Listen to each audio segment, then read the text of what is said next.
आपकी जो प्लान है ये ट्रैवलिंग से ही क्यों रिलेटेड है? आपको ट्रैवलिंग करना कब से पसंद है? आई थिंक मुझे ट्रैवलिंग करना काफ़ी टाइम से ही पसंद है और क्यों सभी को होता है, लेकिन जब मैंने ट्रैवल करना शुरू किया और दूसरे कल्चर से, दूसरे की कंट्री लोगों से मिलना शुरू किया, तो मेरा एक नया पर्सपेक्टिव बनने लगा। जो इनका टारगेट है वो टॉप 50 बार्स में जाने का टारगेट है 60 डेज के अंदर, जिसमें ऑलमोस्ट 20 प्लस कंट्रीज ये ट्रैवल करने वाले हैं। तो ये प्लान पहले से था या अभी आपने सोचा? वर्ल्ड 50 बेस्ट बार्स की लिस्ट को 2017 में पढ़ा था और पढ़ने के बाद मैं थोड़ा क्यूरियस हुआ कि ऐसी भी कोई चीज़ हो सकती है। और मैंने 1-2 बार्स को विजिट किया, सैन फ्रांसिस्को में, उसके बाद टोक्यो में, तो मेरी क्यूरियोसिटी और बढ़ने लगी। और ये आपका सोलो ट्रिप है, इसमें आपके कोई फ्रेंड या फैमिली मेंबर नहीं जा रहे हैं शायद? That is correct. तो ये बिल्कुल सोलो ट्रिप है, क्योंकि इतना एक्सटेंसिव ट्रिप है, किसी और को लेके जाना it will be very hard, उनके लिए भी और शायद मेरे लिए भी। कि आप 20 कंट्रीज जाएंगे तो वहाँ पर आपके फूड में भी चेंजेस आएंगे, एनवायरनमेंट में चेंज आएगा, तो इसे आपने कैसे मैनेज करने का सोचा? कुछ साल पहले मैं कॉर्पोरेट ट्रैवल के लिए 13 वीक्स का ट्रैवल किया था, जिसमें 8 कंट्रीज में मैं था और वो लगातार 13 वीक्स में घर से बाहर था। तो मुझे एक्सपीरियंस है हाउ टू मैनेज खाना पीना, अपनी अच्छी sleep, travel, rest and everything. But इस पर्टिकुलर ट्रैवल के लिए वो और भी ज़्यादा एक्सटेंसिव है। सपने तो सभी पूरे नहीं कर पाते, ना उसे देखने का हौसला होता है, पर सपने के साथ साथ चलना बहुत बड़ी बात होती है। आज हम बात करेंगे एक कॉर्पोरेट लीडर की, जिन्होंने ग्लोबल बिजनेस में बहुत ही नाम कमाया, जिन्होंने डाटा के ग्राफ में हाथ रखा तो दूसरी तरफ उनका जो हाथ था वो कॉकटेल के ग्लास में था। तो इनका जो नाम है अंकित जी हैं, और ये बचपन से ही शौकीन रहे हैं, एडवेंचरस रहे हैं। इन्होंने एक तरफ जेट भी उड़ाया तो दूसरी तरफ माउंटेन पे भी चढ़ा। आज मैं आपको इंट्रोड्यूस कराने वाली हूँ अंकित जी से। नमस्कार अंकित जी, मैं एस्ट्रोलॉजर मधुप्रिया। आज हम आपके कमिंग प्लान के बारे में बात करेंगे और साथ में उसे थोड़ा न्यूमरोलॉजी से भी कनेक्ट करेंगे। तो आप अपने बारे में कुछ बताएं। श्योर। पहले तो thank you for the invitation. अच्छा लगा आपसे मिलके, आपसे बात करके। सो एज यू सेड, अंकित पूठिया। मैं कुछ एडवेंचर करने के हमेशा उत्सुक रहता हूँ, और इस बार मैंने सोचा कि मैं अपने एक करियर से फ्यूचर डिफरेंट करियर में ट्रांजिशन करने से पहले अपनी एक बकेट लिस्ट पूरा करूँ जी। इस बकेट लिस्ट को पूरा करने के लिए मुझे काफ़ी सारे दिन चाहिए थे, तो इट हैड टू वेट, थोड़ा वेट करना पड़ा उस चीज़ के लिए, क्योंकि मैं 60 दिन में एक राउंड द वर्ल्ड ट्रिप में दुनिया के जो बेस्ट 50 बार्स हैं उनको विजिट करना चाहता हूँ। जी, जी, जी। और ये बहुत सारी डिफरेंट कंट्रीज में है और इसको काफ़ी टाइम चाहिए घूमने के लिए, प्लान करने के लिए। सो मुझे इस ट्रांजिशन का वेट था, एंड आई एम एक्साइटेड कि ये अगले महीने से शुरू हो रहा है। और एस्ट्रोलॉजिकली मैं आपको बताना चाहूंगी कि जैसे फेस रीडिंग के हिसाब से हम अगर अंकित जी को देखते हैं तो उनका फोरहेड जुपिटर को रिप्रेजेंट करता है, और जुपिटर हमेशा ऊंचे उड़ान को भरता है। सपने तो सभी पूरे नहीं कर पाते, ना उसे देखने का हौसला होता है, पर सपने के साथ साथ चलना बहुत बड़ी बात होती है। जो ऐसे लोग ही कर पाते हैं जिनका नंबर अगर 5 है या 9 है, क्योंकि 9 नंबर वाले करेज के धनी होते हैं। जिनका अंक है 9, उनके साथ मंगल साथ में होता है, उनको करेज की कभी कमी नहीं होती है, और सपने देखने के लिए सबसे पहला तो करेज की बात कहते हैं हम। और साथ में मैं आपके बर्थ डेट को पूछना चाहूंगी, आपका बर्थ डेट क्या है अंकित जी? 25 जून। 25 जून। अब यहाँ पर अगर हम 2 और 5 को कनेक्ट करें तो ये बनता है केतु, और केतु हमेशा ग्लोबली सोचने को कहता है। कभी भी वो अपने आप में, आपको कभी भी ऐसा लगता होगा कि शायद मुझे अपने अंदर के चीजों को खोजना है, शायद आप अपने अंदर की चीजों के लिए ये कर रहे हो, है ना। तो और दूसरी बात है कि बृहस्पति जो होता है वो हमेशा ऐसी चीजों को करने के लिए इंस्पायर करता है जो दूसरे लोग नहीं कर पाते। एडवेंचर हमेशा बुध के लिए होता है, जैसा कि इनके नोज और आईज को हम देखें तो मरकरी भी रिप्रेजेंट करता है, और मरकरी हमेशा एडवेंचर की तरफ ही लेकर जाता है। तो जो आपका अंक है 2 and 5 जी ये चंद्रमा और मरकरी का अंक है, और मरकरी तो आपके बर्थ डेट में है ही है, और साथ में केतु भी कनेक्ट हो रहा है, तो शायद आप इतना कुछ सोच पाते हो।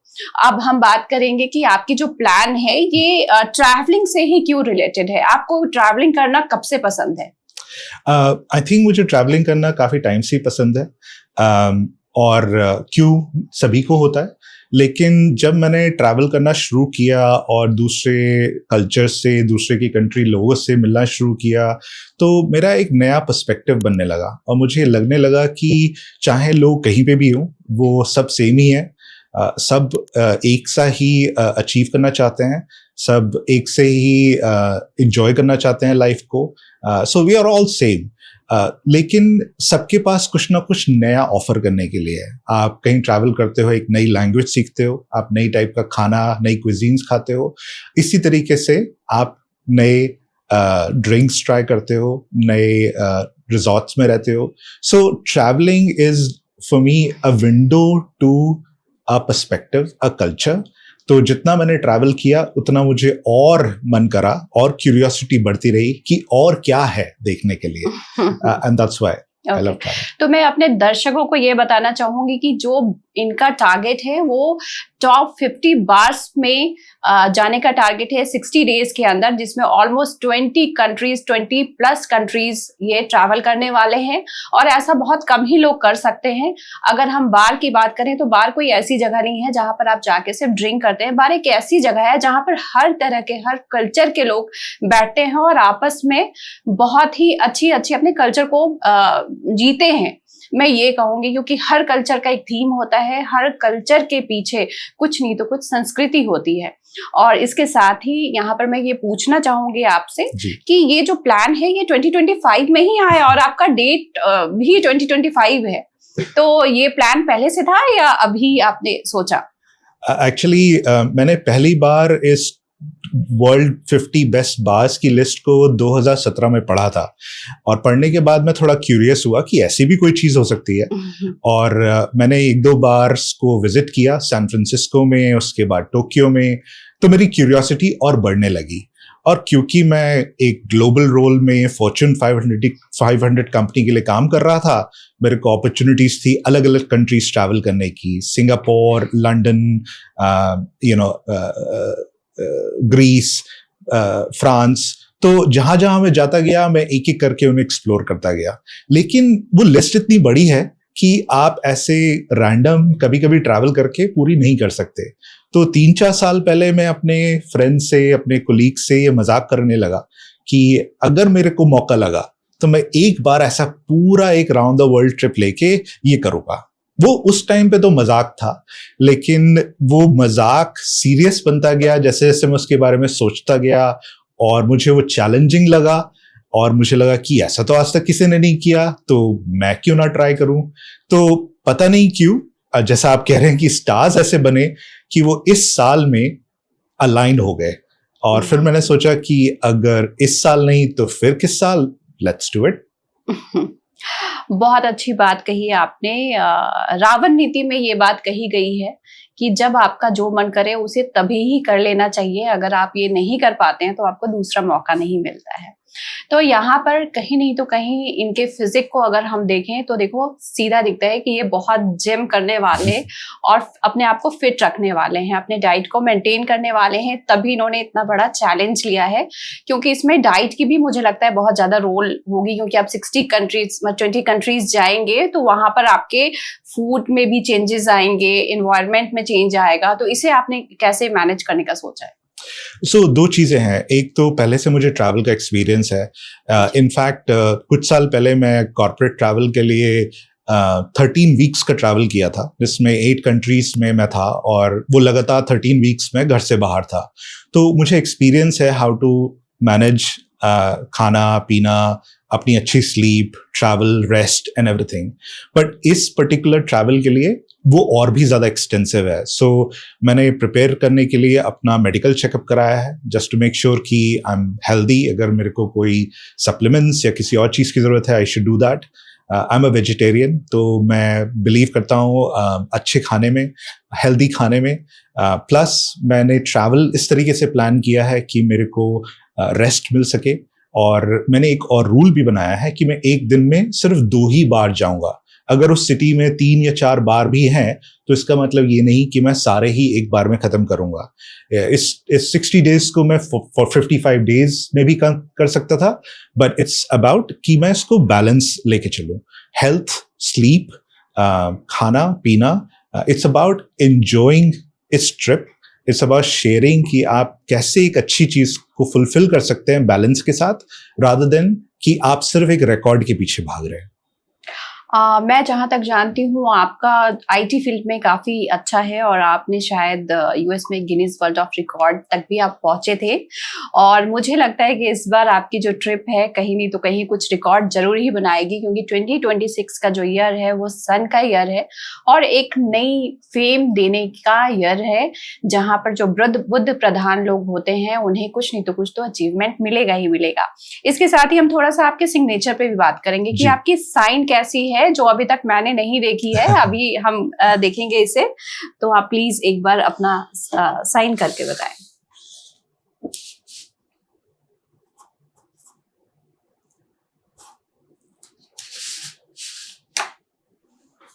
तो हम यहाँ पर देख रहे हैं कि इन्होंने अपना सरनेम को पहले लिया है, यानी कि अपने फैमिली को लेकर ये चलने वाले हैं, और इन्होंने अपना सरनेम काफी बड़े अल्फाबेट में लिया है। ये आप देख सकते हैं, ये अल्फाबेट इन्होंने बहुत ही बड़ा लिया है, और साथ ही इनका जो पी है और जो इनका नाम है ये कहीं नहीं तो कहीं थोड़ा सा ऐसा है कि आप एक बार में नहीं पढ़ पाएंगे, यानी कि इनके अंदर बहुत सीक्रेट्स हैं। इन्होंने अपने सारे प्लानिंग अपने मन में कर रखी हैं, और इनके अंदर ये मैं कहूँ कि बहुत कुछ करने की सोच है, जिसे शायद ये इम्प्लीमेंट अब करेंगे, क्योंकि लास्ट 20 ईयर से आप वर्किंग थे में भी, और अब इन्होंने ये फैसला लिया है कि अब मैं अपने लिए जीऊंगा। ये बहुत ही इंस्पायरिंग है। हम कभी अपने लिए ये नहीं सोच पाते कि अब यहाँ से मेरी जिंदगी स्टार्ट है। तो ये बहुत ही अच्छा है जो अंकित जी आपके बारे में सबसे पहले मैं कहूंगी, क्योंकि जब मैंने आपके बारे में सुना तो मैं भी बहुत इंस्पायर हुई और मुझे भी लगा कि मुझे भी ऐसा कुछ करना चाहिए। तो ये क्या आपके बचपन से था, या किसी मदर के थ्रू या एनवायरनमेंट कोई फ्रेंड के थ्रू आपको ऐसा फील हुआ? मैं ये कहूंगा कि इसमें मेरी मदर का बहुत बड़ा सपोर्ट था। वो बचपन से ही मेरे को हर चीज ट्राई करने के लिए सपोर्ट करते थे। चाहे वो बचपन में मुझे स्विमिंग सीखनी थी जब बाकी किसी को भी उस शहर में स्विमिंग ही नहीं आती थी, चाहे वो एथलेटिक्स में पार्ट लेना था। मैंने फर्स्ट टाइम नेशनल्स खेला था साइकिलिंग में when I was 15 years old. तो उन्होंने इनकरेज किया कि तुम्हें हैदराबाद जाना है, डोंट वरी, तुम जाओ, तुम एक्सपीरियंस करो, तुम खेलो, डजेंट मैटर कि उसका रिजल्ट क्या हो, लेकिन तुम उसको ट्राई करो। तो उन्होंने कभी भी मुझे किसी भी चीज के लिए रोकने की नहीं कोशिश की, हमेशा एनकरेज किया। तो उससे मेरा एक पर्सपेक्टिव बना, और मुझे ऐसा लगता भी है कि मुझे किसी चीज से डर नहीं लगता, कि मैं चाहूं तो मैं कुछ भी ट्राई कर सकता हूँ। हाँ, I may not be very good at it, लेकिन मैं एटलीस्ट उसको ट्राई कर सकता हूँ। तो फिर धीरे धीरे जैसे जैसे मैं दुनिया घूमने लगा, चीज़ों को ट्राई करने लगा, वो एक कॉन्फिडेंस बनता गया, और मुझे एक फुलफिलमेंट होने लगी कि मैं सिर्फ एक नॉर्मल जिंदगी नहीं जी रहा, जहाँ पे मैं खुश तो हूँ, जहाँ पे मेरी अच्छी जॉब है, अच्छी फैमिली है, अच्छे फ्रेंड्स हैं, बट उसमें मेरे लिए बहुत कम जगह है। तो मैं छोटे छोटे पॉकेट्स में चीज़ों को एंजॉय करके, एक्सपीरियंस करके वो लेता रहा, और आई थिंक अब मेरा टाइम है कि मैं इसको और एक्सटेंसिवली एंजॉय करूं, और इसलिए मैंने प्लान बनाया कि मुझे ये ट्रिप करना है, और फिर उस स्टोरी को शेयर करना है कि कैसे बाकी लोग भी एनकरेज होके वो कर सकते हैं जो उनका मन करे, जो उनका पैशन हो। So that's what I feel. Thank you. यहाँ पर मैं आपको एक चीज ये भी बताना चाहूंगी कि अगर आपको अपने शुक्र को अच्छा करना है, विनस को अच्छा करना है, तो इनके पॉडकास्ट को देखें और साथ साथ इन्हें फॉलो करें, क्योंकि अभी ये इतने कंट्री में जाने वाले हैं जिसे आप ऑनलाइन देख सकते हो। इसके साथ ही जब भी आपको अपना शुक्र अच्छा करना है तो आपको सबसे पहले अपना एक ट्रैवल प्लान बनाना चाहिए, क्योंकि जो लोग घर पे बैठे होते हैं उनका कभी शुक्र अच्छा नहीं होता। मैं यहाँ पर आपको ये भी बताऊंगी, जब हम मंदिर जाते हैं तो हमारा बृहस्पति अच्छा होता है, क्योंकि वहां हमें ऐसी एनर्जी मिलती है। आजकल सभी का प्रश्न होता है कि हम अपना शुक्र को कैसे अच्छा करें, तो सिर्फ परफ्यूम लगाने से शुक्र अच्छा नहीं होता, उसके लिए आपको खुश होना पड़ता है। और खुशी तब मिलती है जब आप ऐसे जगहों पे जाएं, नेचर के साथ जुड़े, डिफरेंट कल्चर के साथ जुड़े, सिर्फ हम कुएं के मेढक बन के ना रहें। तो शुक्र को अच्छा करने के लिए आपको इनके इवेंट को देखना चाहिए जो 60 डेज के लिए चलेगा, और इन्हें आप फॉलो भी कर सकते हैं, इनका लिंक हम अपने कमेंट सेक्शन में भी डालेंगे, और आप इन्हें सीधा जोड़ भी सकते हैं, क्योंकि आप शायद अपने कंट्रीज और ट्रैवलिंग को आप शूट करके हमारे तक भेजने भी वाले हो। जी मैं शेयर करना चाहता हूँ जो मैंने कुछ सालों से एक्सपीरियंस करके पैशन ढूंढा, और काफी लोगों को इस बारे में पता भी नहीं है, तो I want to share that with everyone कि how you can find the cultural relevance through these bars. आप इन बार्स में जाके या रेस्टोरेंट्स में जाके कैसे उस कल्चर को, कैसे उस जगह को, कैसे उन लोगों को, उनकी हिस्ट्री को एक दूसरे नजरिए से देख सकते हैं। और ये आपका सोलो ट्रिप है, इसमें आपके कोई फ्रेंड या फैमिली मेंबर नहीं जा रहे हैं शायद? That is correct. तो ये बिल्कुल सोलो ट्रिप है, क्योंकि इतना एक्सटेंसिव ट्रिप है, किसी और को लेके जाना it will be very hard, उनके लिए भी और शायद मेरे लिए भी। लेकिन मैं एनकरेज कर रहा हूँ कि मेरे जो दुनिया भर में कलीग्स हैं और फ्रेंड्स हैं, वो मैं जहाँ पे भी जाऊँ वो मुझे ज्वाइन कर सके उस शाम के लिए, उस एक ड्रिंक के लिए, उस दिन के लिए, और उनसे मैं जैसे जैसे चलता जाऊं वो ये स्टोरी, ये एक्सपीरियंस शेयर करता जाऊं। तो अब हम अंकित जी से ये पूछेंगे, क्योंकि हमारे दर्शक बहुत एक्साइटेड हैं आपके प्लान्स को लेके कि हम भी ट्रैवलिंग करें और अपना शनि और शुक्र को मजबूत करें। तो आपकी जो ट्रैवलिंग प्लान है ये आपने कैसे प्लान किया है, क्योंकि इतने कंट्रीज के टिकट्स, होटल्स मैनेज करना, साथ में आपकी पैकिंग जो आपने एक बार किया होगा और पूरा आप फिर से घर वापस नहीं आ रहे हो, तो ये शूज, मतलब एवरीथिंग, तो आप ये थोड़ा हमें डिटेल में बताएं। It is quite extensive. मैंने बहुत डिटेल में स्टडी करा। पहले तो मैंने 10 साल की लिस्ट उठा के देखा कि कहाँ पे ये बार्स किस कंट्रीज में, किस सिटीज में होते हैं, ताकि मैं एक प्लान कर सकूं।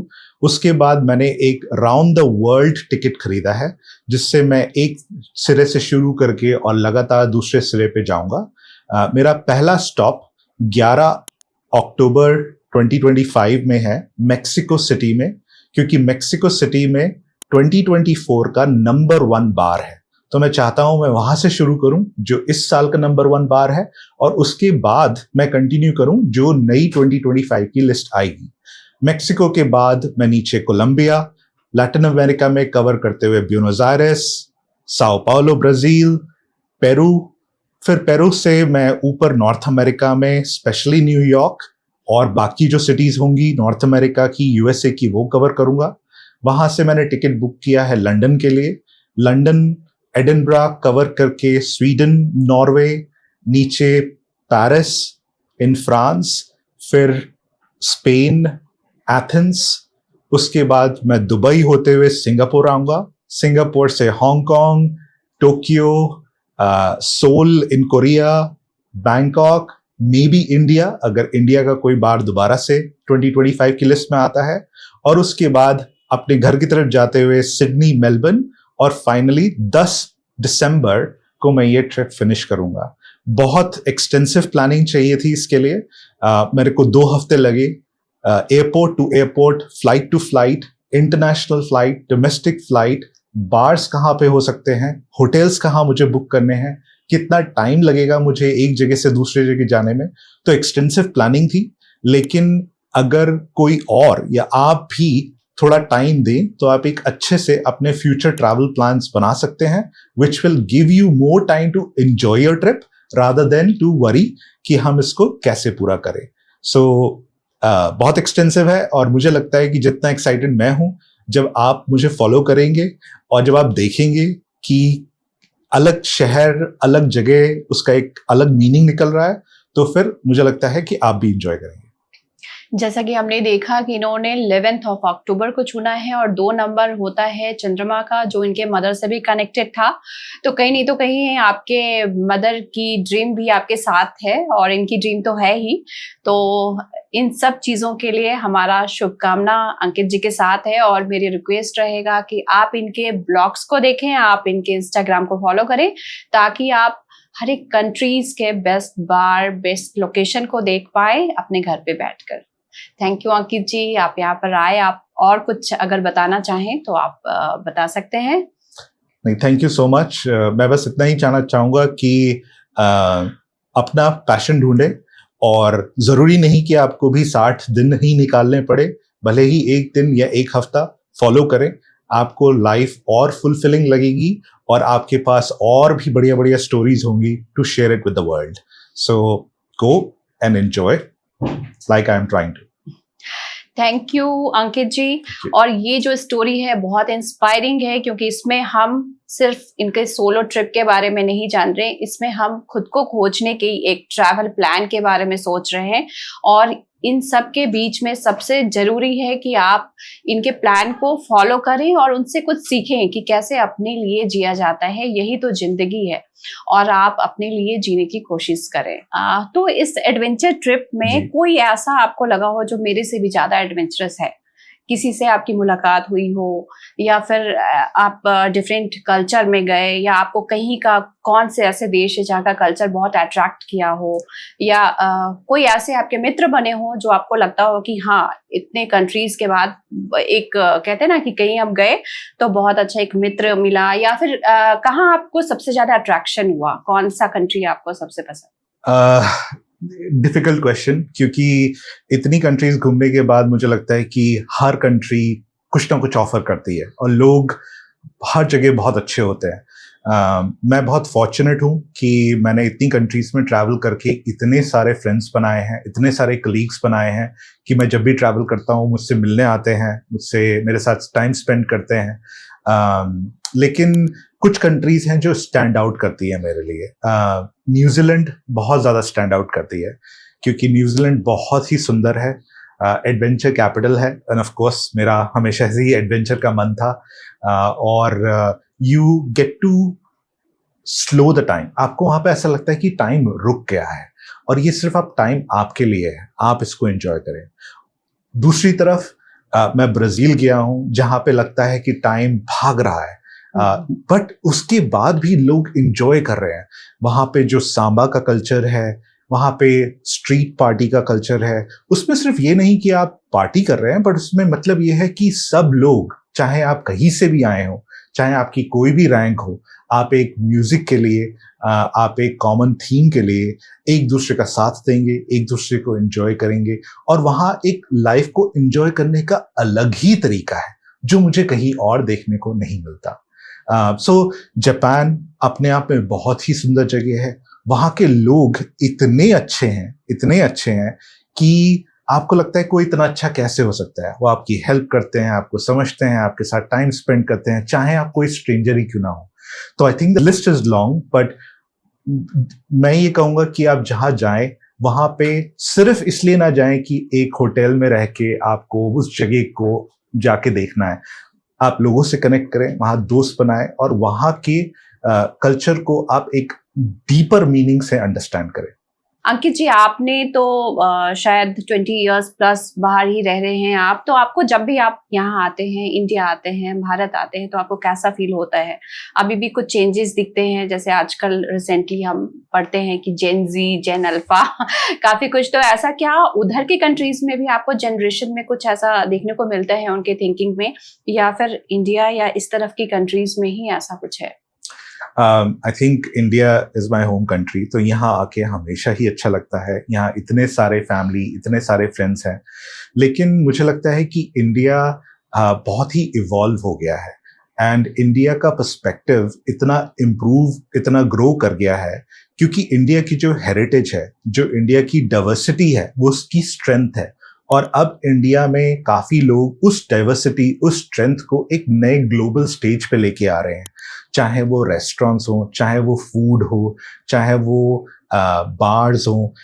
एक नई वेव सी आ रही है कि आप देख सकते हो जहां पे भी आप जाते हो कि how people are bringing the India together, cultural diversity together to make a new meaning. I have so many friends बाहर से जो मेरे से हमेशा इंडिया के बारे में पूछते हैं कि हम क्या कर सकते हैं और क्या नहीं कर सकते इंडिया में, और मैं उनको हमेशा मजाक में बोलता हूँ कि आपको इंडिया जरूर जाना चाहिए, क्योंकि आप इंडिया में वो एक्सपीरियंस कर पाओगे, वो कल्चर एक्सपीरियंस कर पाओगे, वो फूड एक्सपीरियंस कर पाओगे जो आप दुनिया में कहीं नहीं कर सकते। तो इंडिया के लिए तो सॉफ्ट कॉर्नर मेरा है ही, और मुझे हर मौके में वापस आना ही होता है। So India is definitely changing, but changing for the better. हमेशा ऐसा देखा गया है जो बाहर जाके सेटल हो जाते हैं, फॉरेन लैंड का जो प्लैनेट होता है वो होता है राहु। और राहु हमेशा इंसान को एस्ट्रोलॉजिकल टर्म में ऐसा कहते हैं कि अपने अंदर की चीज़ों को खोजने पे मजबूर करता है और वो भटकता है। एक्चुअली एस्ट्रोलॉजी में ऐसा टर्म है कि वो भटकता है, बट इसको भटकाव नहीं कहेंगे। जिनका राहु अच्छा होता है वो ऐसी चीज़ों को इंजॉय भी करता है कि आप हर कल्चर के डिफरेंट फूड्स को, डिफरेंट कल्चर को, वहाँ के रहन सहन को, वहाँ के लोगों को अडॉप्ट कर लेते हो अपने आप में, और यहाँ पर वन ग्लोब वाली फीलिंग आती है शायद। ऐसा है। तो और आपको ऐसा क्या कुछ एक्सपीरियंस हुआ कि जो आप इंडिया में ही आपको मिलता है और बाहर की कंट्रीज में नहीं मिलता हो, फूड को छोड़ के? और क्या आपने एक्सपीरियंस किया? आई थिंक इंडिया की जो लोगों में वार्मथ है वो कई बार आप बाहर एक्सपीरियंस नहीं कर पाते। बाहर की या तो आप कह सकते हैं कि लाइफ बिजी है, कई बार थोड़ा डिफिकल्ट है, तो उसमें हर इंसान दूसरे इंसान के बारे में सोच नहीं पाता। लेकिन जब आप इंडिया आते हो, तो चाहे आपके फ्रेंड्स हों, चाहे स्ट्रेंजर्स हों, आपको वो वार्मथ मिलती है। आप किसी से भी रुक के रास्ता पूछ सकते हो, आप किसी से भी हेल्प ले सकते हो। सो वो एक जो वार्मथ इंडिया में है वो डिफिकल्ट है मिलना, क्योंकि ये हमारे हेरिटेज में है, ये हमारे रूट्स में है। और वही चीज़ मैंने भी अडॉप्ट की है, और मैं जहाँ जाता हूँ, जिन लोगों से मिलता हूँ, आई ट्राई कि मैं वो दिखाऊं, इंडिया का वो पर्सपेक्टिव उनको शेयर करूं, हमारे कल्चर के बारे में, हमारे लोगों के बारे में, and our heritage which is thousands of years old. So that makes it India unique. जिनका भी मंगल अच्छा होता है वो काफी स्पोर्टिव होते हैं, इसके साथ ही साथ उन्हें चोट भी बहुत लगती है। और अक्सर ऐसा देखा गया है जिनका मंगल अच्छा होता है वो स्पोर्ट्स में बहुत अच्छा कर रहे होते हैं, एक्सरसाइज उन्हें बहुत पसंद होता है, करेज उनमें बहुत होता है, लेकिन हमेशा हम देखते हैं कि कहीं नहीं तो कहीं ना उन्हें चोट से डर भी लग जाता है, लेकिन उनके अंदर करेज इतना होता है कि वो ओवरकम कर लेते हैं। तो आपके साथ भी क्या ऐसा कुछ हुआ है? क्योंकि आपका मंगल, जैसे मैंने बोला, बहुत ही अच्छा है, तो क्या कभी बचपन में आपको कहीं चोट लगी या उससे आपको डर हो गया, या कुछ ऐसी स्टोरी जो आपको लगता है कि हमें बतानी चाहिए, वो आप बता सकते हैं? ओके, ये थोड़ी पर्सनल स्टोरी है, ज्यादा लोगों को नहीं पता, लेकिन बचपन में मैं शैतान था, बाकी सब बच्चों की तरह। और शैतानी में क्रिकेट खेलते हुए मैंने अपना आगे का ये दांत तोड़ लिया था। एक और शैतानी करते हुए अपने भाई के साथ खेलते हुए मेरे नोज में एक ब्रिज में प्रॉब्लम आ गई थी और वो बोन टेढ़ी हो गई थी। तो इन दो इंसिडेंट्स की वजह से, क्योंकि ये थोड़ा फेस पे थे, मैं बचपन में थोड़ा अंडर कॉन्फिडेंट हो गया था कि लोग देखते होंगे तो क्या सोचते होंगे मेरे बारे में। और जब तक मैंने स्कूल खत्म किया तब तक मेरा कॉन्फिडेंस बहुत लो था, लेकिन मुझे ये था कि मुझे इसको ओवरकम करना है।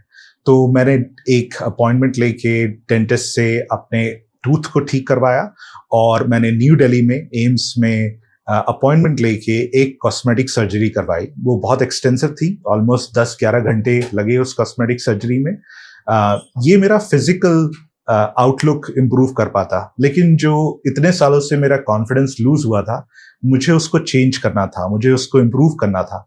उसके लिए मैंने एक्चुअली एक मॉडलिंग कोर्स में एनरोल किया और 1.5 साल रैंप मॉडलिंग करी। उन तीनों चीज़ों को करने की वजह से मैं अपना कॉन्फिडेंस वापस से गेन कर पाया, ताकि फ्यूचर में मैं जो भी करूं, चाहे वो कॉर्पोरेट जॉब हो, सेल्स जॉब हो, या एडवेंचर हो, या ट्रैवल हो, मुझ में वो कॉन्फिडेंस हो। तो आई थिंक कि कुछ ना कुछ चोट, कुछ ना कुछ गलती हम सबसे हो जाती है, लेकिन अगर आप उसके लिए डेलिबरेटली एक्शन ले तो आप उसको ओवरकम कर सकते हैं, जैसे मैंने किया। बिल्कुल, जब भी राहु की दशा चलती है तो चोट लगती है, जैसे इनकी दाँत टूट गई और दाँत हमेशा राहु की दशा में ही टूटती है। और जैसे ही गुरु की महादशा आई, फिर से ये कॉन्फिडेंट हो गए और इन्होंने ये प्रण लिया, सोचा कि अब मुझे आगे बढ़ना ही है और अपने लिए इन्होंने रास्ता बनाया और ये धीरे-धीरे अचीव करते गए। इन्होंने मॉडलिंग भी किया और साथ में अपने एडवेंचरस प्लान को कभी भी नहीं छोड़ा, जो कि ये बचपन से ही थे। और उनका रीज़न ये है कि इनका मंगल, राहु, शुक्र ये तीनों ही अच्छे हैं। तो आपने जो भी प्लान किया वो कोई ऐसा है कि कोई आइलैंड की भी आपको जाना है और कोई ऐसी जगह जहाँ पर आप नहीं गए हैं, कोई ऐसा पार्ट जो हम कहेंगे कि थोड़ा-सा जहाँ जाना बहुत सेफ भी नहीं है, ऐसा भी कोई पार्ट है जहाँ आप जाने वाले हैं? जी, सो मेरा हमेशा से ही मन था कि मैं ऐसी जगह एक्सप्लोर करूं जो थोड़ा-सा अलग हो, जो लोगों ने एक्सप्लोर ना किया हो लेकिन अच्छी जगह हो। तो ऑस्ट्रेलिया में काफ़ी आइलैंड्स मैंने एक्सप्लोर किए हैं, एशिया में मैंने काफ़ी कंट्रीज़ को ट्रैवल किया है, लेकिन मेरी बकेट लिस्ट बहुत लंबी है और उस बकेट लिस्ट में एक जगह है, उस जगह का नाम है चर्चिल। वो है कनाडा में और उस जगह के लिए कोई प्लेन नहीं जाता, आपको ट्रेन लेनी पड़ती है वैंकूवर से या टोरंटो से और उस जगह को जाने के लिए करीब 1.5 दिन लगते हैं ट्रेन से। लेकिन वो जगह फेमस है 3 चीज़ों के लिए। वहाँ पे बहुत ज़्यादा पोलर बेयर्स हैं, तो बहुत ही कम जनसंख्या के लोग, मे बी 40-50 और उतनी ही जनसंख्या के पोलर बेयर। तो आप गाड़ी में बैठे बैठे अपनी गाड़ी के बाहर पोलर बेयर को देख सकते हैं। वहाँ पे बेलुगा व्हेल्स हैं ओशन में, तो आप उनको देख सकते हैं। और चर्चिल काफ़ी जाना जाता है नॉर्दर्न लाइट्स के लिए। वहाँ पे बहुत प्रोबेबिलिटी है हाई कि आप अगर जाएं तो आपको नॉर्दर्न लाइट्स दिखें। तो एक बड़ी यूनिक सी जगह है, वो लंदन, पेरिस, सिंगापुर नहीं है जहाँ पे हर कोई जाता है। तो मेरे लिस्ट में वो एक जगह है कि अगर मैं कभी कनाडा गया तो मैं अटेम्प्ट करूंगा कि मैं उस जगह को भी एक्सपीरियंस कर सकूं। और अपनी डेट्स आप जरूर डाल लीजिए ताकि हम घर पे बैठे बैठे इसे एक्सपीरियंस कर पाए। और आइसलैंड का भी आपका प्लान है, उस तरफ का भी? आइसलैंड का प्लान है, लेकिन आइसलैंड का प्लान अनफॉर्चुनेटली मेरे टॉप बार्स की लिस्ट में नहीं है, तो वो थोड़ा अब फ्यूचर में हो गया है। लेकिन आइसलैंड और स्पेशली नॉर्वेजियन रीजन काफी मन है जाने का, बिकॉज अगेन थोड़ा अनटच्ड ब्यूटी है और I think I will enjoy like other people. जी, तो आइसलैंड भी आपके नेक्स्ट ट्रिप में मुझे लगता है कि ऐड करना चाहिए आपको। तो अभी फिलहाल हम इन कंट्रीज को देखेंगे अंकित जी के साथ साथ, और डेट्स आपको सभी कंट्रीज के जहां जहां ये जाने वाले हैं उसका डिटेल्स कमेंट बार में रहेगा। आप चाहें तो इनको डायरेक्ट कांटेक्ट कर सकते हैं, इनका नंबर, और कोई भी कंट्री से आप इन्हें कांटेक्ट कर सकते हैं। तो अंकित जी के जर्नी के लिए बहुत बहुत शुभकामनाएं। मैं तो बनी ही रहूंगी और आप लोग भी इनके साथ बने रहें। और अंकित जी, आपसे रिक्वेस्ट है कि आप हर छोटे पल को कैमरा में कैद करके हमें दिखाते रहेंगे ताकि हम इंस्पायर होते रहें। कुछ आप ऐसा मैसेज देना चाहेंगे जो आप अपने लाइफ के इवेंट्स और एडवेंचरस लोगों के लिए जो मैसेज आप देना चाहते हैं वो आप एक जरूर दें। नहीं, थैंक यू अगेन मेरे को बुलाने के लिए और मेरी स्टोरी को समझने के लिए, क्योंकि ये मेरा एक पर्सनल पैशन है जो मैं फुलफिल करना चाह रहा हूँ, बट इसको दूसरे लोग भी रिकग्नाइज कर रहे हैं और मे बी इंस्पायर हो रहे हैं। ये सोच के ही मुझे अच्छा लग रहा है। तो जैसे जैसे मैं अपना ट्रैवल करूंगा मैं उसकी डिटेल्स शेयर करूंगा और शेयर करूंगा कि ये मेरा पैशन क्यों बना, इसके पीछे क्या है, what's behind the story of these best bars, ये बेस्ट बार्स क्यों है। तो there is lot more to come. बस वेट करिए, अब तो सिर्फ कुछ दिन ही रह गए हैं। 11th October onwards you will find dedicated information on the channels to be able to follow and connect. Thank you. Thank you.